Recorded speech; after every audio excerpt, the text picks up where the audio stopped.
شب قدر کو کرنے والے کام کون سے ہیں؟ نمبر 1، خود بھی جاگنا ہے، اپنے گھر والوں کو بھی جگانا ہے۔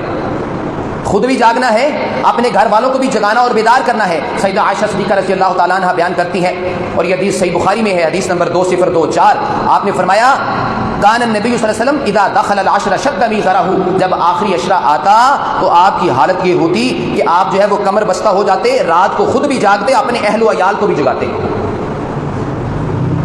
دوسرا کرنے کا کام یہ ہے کہ رات کو قیام کرنا چاہیے، رات کو قیام کرنا چاہیے، نفل نوافل زیادہ پڑھنے چاہیے۔ اس کا مطلب یہ نہیں ہے اجتماعی طور پہ ہی لازمی پڑھنے ہیں، ہرگز یہ مطلب نہیں۔ انفرادی طور پہ کریں گے تو زیادہ توجہ کے ساتھ ہم بعض اوقات کر رہے ہوتے ہیں۔ ہاں یہ مطلب آپ کہہ لیں کہ مین ٹو مین ویری کرتا ہے۔ کسی کی طبیعت میں یہ ہوتا ہے کہ مسجد میں جا کے میں اگر جماعت کے ساتھ پڑھوں گا تو میری طبیعت کو جو ہے وہ زیادہ سنبھلتی ہے، زیادہ مجھے مطلب اطمینان ہوتا ہے، اور کئی کی طبیعت اس طرح ہوتی ہے نہیں میں اگر اکیلا پڑھوں تو میں زیادہ سوچ سمجھ کے غور و فکر کر کے پڑھتا ہوں تو مجھے اس کا زیادہ مزہ آتا ہے۔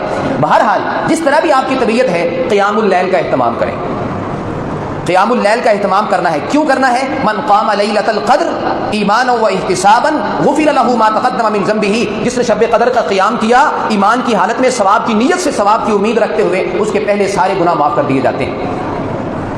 تیسرا کام کون سا کرنے والا ہے؟ خصوصی دعاؤں کا اہتمام کرنا ہے، اور ایک دعا اس رات کے لیے خصوصی طور پہ سکھائی گئی ہے۔ وہ کون سی دعا ہے؟ یہ دعا جو ہے وہ سب کو یاد ہونی چاہیے۔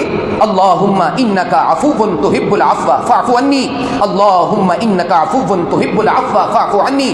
سیدہ عائشہ صدیقہ رضی اللہ تعالی عنہ بیان کرتی ہیں کہ میں نے کہا کہ اللہ کے رسول اگر مجھے پتہ چل جائے کہ یہ والی رات شب قدر ہے تو میں کون سی دعا زیادہ پڑھا کروں؟ تو آپ نے فرمایا کہ یہ پڑھا کرو، اللہم انکا عفو تحب العفو فاعف عنی، اللہم انکا عفو تحب العفو فاعف عنی۔ تو اس دعا کا خصوصی طور پہ ورد کرتے رہنا ہے، اپنی زبان پہ اس کو جاری و ساری رکھنا ہے۔